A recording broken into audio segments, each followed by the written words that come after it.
for the Filipino people to know the truth. Seryoso ang sinabi ni Michael Maurilio na allegedly pinayaran lamang siya para magtestigo at akusahan ang KJOC founder and pastor Apollo Kibuloy at in-incriminate pa ang dating Pangulo nating President Rodrigo Roa Duterte at ang ating incumbent Vice President Sara Zimmerman Duterte. Ito pa isang injustice kasi kung hindi ito imbestigahan ng Senado, it turns out to be true, parang pinagbigyan lang natin ng isang senador na gumawa ng ganitong klaseng misconduct to the highest order. Can you imagine? Isang senador gagawa ng ganito. It will give the Senate the opportunity to police its own ranks, to determine whether there is disorderly behavior, and we will ask for the proper punishment upon due process, which may either be expulsion of Senator Rizal Tiveros from the Senate, her suspension for not more than 6 months, censure, or any appropriate penalty as may be determined by the Senate of the Philippines. We filed a case against Ontiveros for kidnapping of minor, for obstruction of justice. In 2017, nag-file po kami ng kaso kay Ontiveros. Maliban po doon, winile-tap din niya kami. Mayroon siyang inutusan na photographer na napaka-powerful yung camera. Kinuha yung conversation namin ni Vita Bieri, and she delivered a speech. So that's a violation of the wiretapping law. Itong mga patutsada, kaya pakukyar ni Marcos, mahiya naman kayo. Kaya dapat sinasabi sana niya doon sa sola niya, mahiya tayo. Why? Because yung bang mga pondo na yan, na nilulustay daw, sabi niya, mahiya kayo, nilustay niyo yung pondo. Lalabas ba yung mga pondo niyan kung hindi niya pinirmahan yung General Appropriations Act? Saan ba nanggaling yung pinaglulustay ng mga... So, why should he now alienate himself or accuse his cohorts in Congress when he himself is the mastermind of all this? Pati nga si Sandro Marcos, sabi, wala tayong credibility to investigate this. At yan, itong si Ridon, na tinanggal ni Pangulong Duterte dahil napakasamang tao, nagbiyahe, at saka yung kanyang bureau is urban poor. Pero yung paggasto sa urban poor, ginagasta niya sa travel niya, kaya sinipa siya ni Duterte. So I think he will now avenge what Duterte did to him. For yung chairman ng Committee on Public Works, how can he investigate when he's a contractor himself? When he is a partner of Saldico in the distribution of these funds. I'd like to address this in a formal way, no? Sa lahat ng mga kahayag kanina, may halong politika, ito legal. Because as Origin Parasan said, I'm a veteran of litigations. Tatlo na po ang napatanggal namin for public interest. Number 1 dyan ay ang dating chairman ng COMELEC, Juan Andres Bautista, through impeachment by the House of Representatives. Nung matino pa ang House of Representatives. Tapos, ang dating Chief Justice na si Marian Lourdes Sereno was removed through quo warranto. Sinasabi nila rin doon na siya ay nag-auto nito kasi nangalingan po. Ako po yun ang nag-broach ng idea na yan, and my client was the late attorney Elio Mallar. Kami ang pumunta sa Office of the Solicitor General pleading Sergeant Calida to file the petition for warranto at pinagbigyan kami. Nandyan yan sa record nila lahat. And third, yung ginawa nating administrative case. Ako, si Atty. Paras, si Atty. Glenn Chong, and the two compañeros of ours na wala na sila ngayon, si Atty. Nasser Marong Salik at si Atty. Elio Manyami, ang nag-file ng administrative case laban kay Overall Deputy Ombudsman Karandangan na patanggal po natin siya for grave misconduct. Itong pang-apat ngayon, I would like to put in the proper perspective. Ito po ay isang complaint na ihahain namin. Ako, Atty. Manny Luna, Atty. Jacinto Paras, and Atty. Ferdinand Topacio.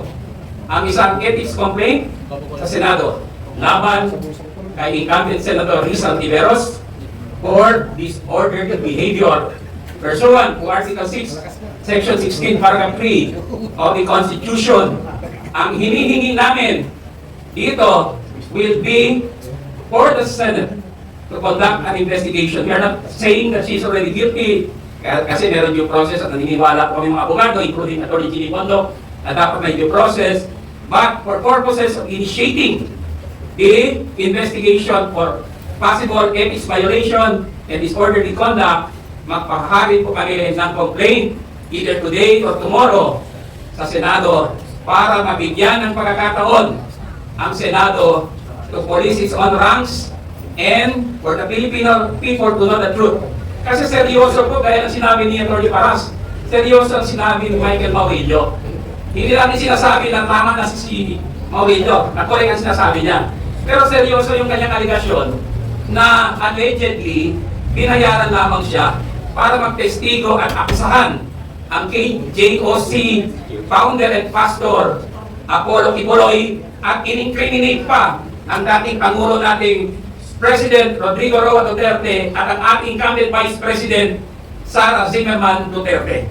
Ito pa isang injustice kasi kung hindi ito imbestigahan ng Senado, if it turns out to be true, parang pinagbigyan lang natin ng isang senador na gumawa ng ganitong klaseng misconduct to the highest order. Can you imagine? Isang senador gagawa ng ganito. So, we are not saying that she's already guilty. Pero bigyan natin ng pagkakataon ng proseso ang mga testigo na pwedeng isupina rin ng Senado, lalo na si Maurilio, Atty. Atty. Ferdinand Topacio, pwedeng isupina ng Senado kasi nag-appear na siya dati doon.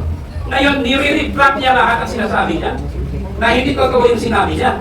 At siya lamang ay binayaran allegedly ni Senator Risa Hontiveros. Hindi po ito biro-biro. This is a very serious accusation. Ngayon lang po ako in my 28 years of litigation experience sa encounter ng ganito. But there is a pattern. Kaming tatlo, na-analyze namin itong sitwasyon.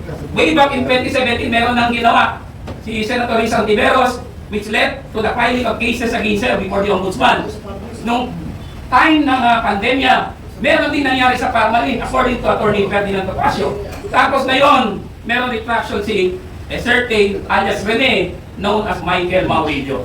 There is a pattern. Hindi kami ang nagsasabi ng pattern, but the circumstances, okay, if you put them together, they seamlessly indicate a pattern. So, lahat po ito nakalagay sa isang affidavit namin, joint affidavit which we will file today or tomorrow. So, we will give the Senate the opportunity to police its own ranks to determine whether there is disorderly behavior, and we will ask for the proper punishment upon due process, which may either be expulsion of Senator Risa Hontiveros from the Senate, her suspension for not more than 6 months, censure, or any appropriate penalty as may be determined by the Senate of the Philippines. We want to restore the integrity of the Senate, which has been damaged by this alleged disorderly behavior of Senator Risa Hontiveros. Thank you po. Thank you very much. Okay. Kailangan na po talaga ng Senate investigation sa Ethics Committee against Senator Risa Hontiveros. Mga kababayan, kami po, si Atty. Luna, si Atty. Topacio, na abot na yung point na si Senator Hontiveros, or famously known as Hontivirus by so many other people, ay nagkakaroon ng parang pattern of bringing witnesses to her investigation who are false witnesses. And the latest of that, ito pong alias Rene, or his real name is Michael Maurilio, ay nagsalita na po na siya po ay binayaran allegedly ni Hontiveros. Hindi natin sinasabi that this is conclusive. Na kasi sabi ni Risa Hontiveros, hindi daw totoo, so they're pointing at each other. But don't you think, mga kababayan, na kailangan ng masusing investigasyon yan ng Senado? Because this is a serious allegation against a senator.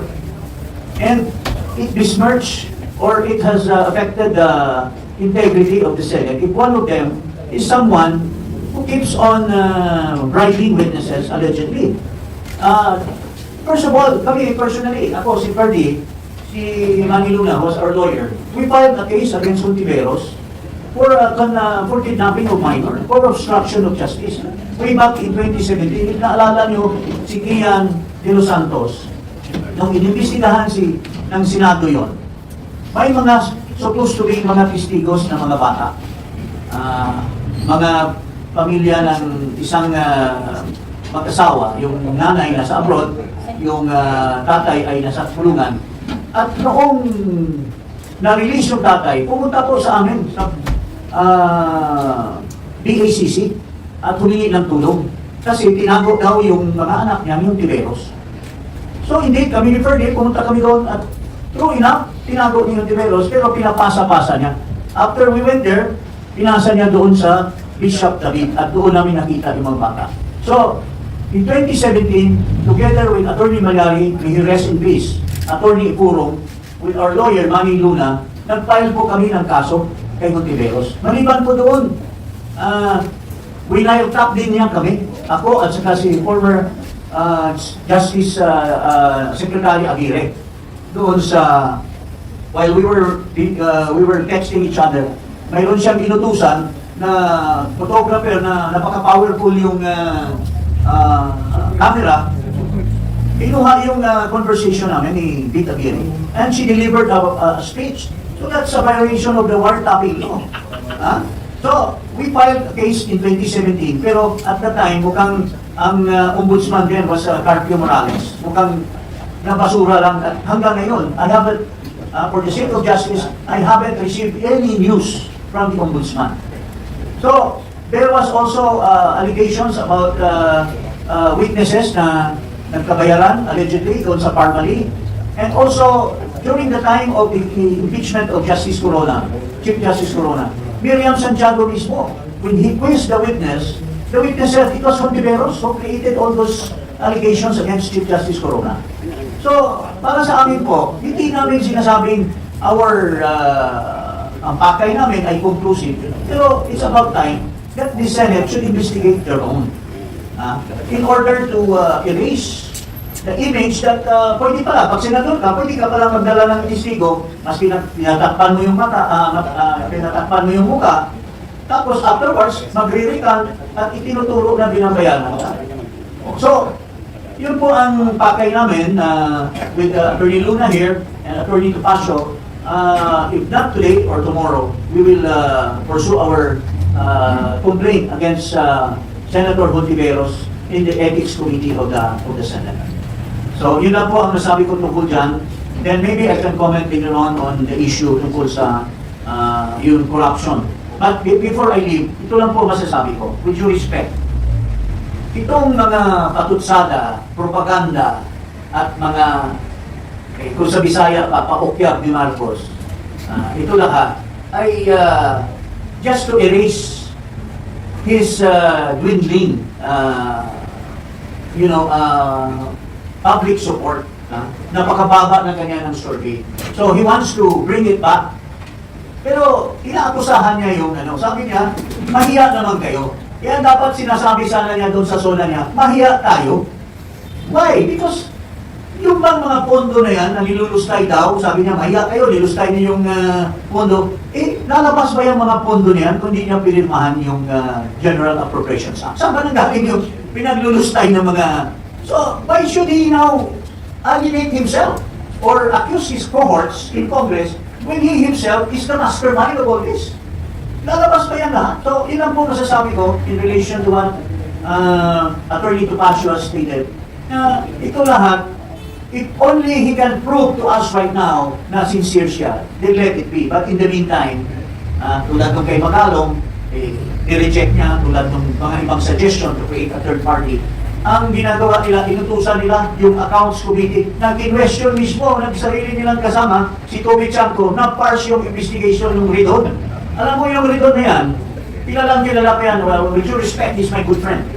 Pero nawalan yung gana ko sa kanya, dahil alam na inuunahan niya yung Committee on Good Government. Inuunahan niya yung, pati nga si Sandro Marcos, sabi, wala tayong credibility to investigate this. Ano yan, itong si Ridon, na tinanggal ni Pangulong Duterte dahil napakasamang tao, nagbiyahe ng biyahe, at saka yung kanyang bureau is urban poor. Pero yung paggasto sa urban poor, ginagasta niya sa travel niya, kaya sinipa siya ni Duterte. So I think he will now avenge what Duterte did to him for his malfeasance or his wrongdoing. So kaya inunahan na niya lahat. So ito po yung first investigation that's going on. Tapos, gagawa daw sila ng TRICO. Tapos, comprised daw of 3 committees. Si Congressman Chua mismo, nagsabi na siya, ay hindi tayo dapat mag-imbestiga. Pero yung isa, yung Momo, yung chairman ng Committee on Public Works, how can he investigate when he's a contractor himself? When he is a partner of Saldico in the distribution of these funds. So, how can these people do such farce things na pinapa-ira nila sa taong bayan? Yun ang po masasabi ko muna for the meantime.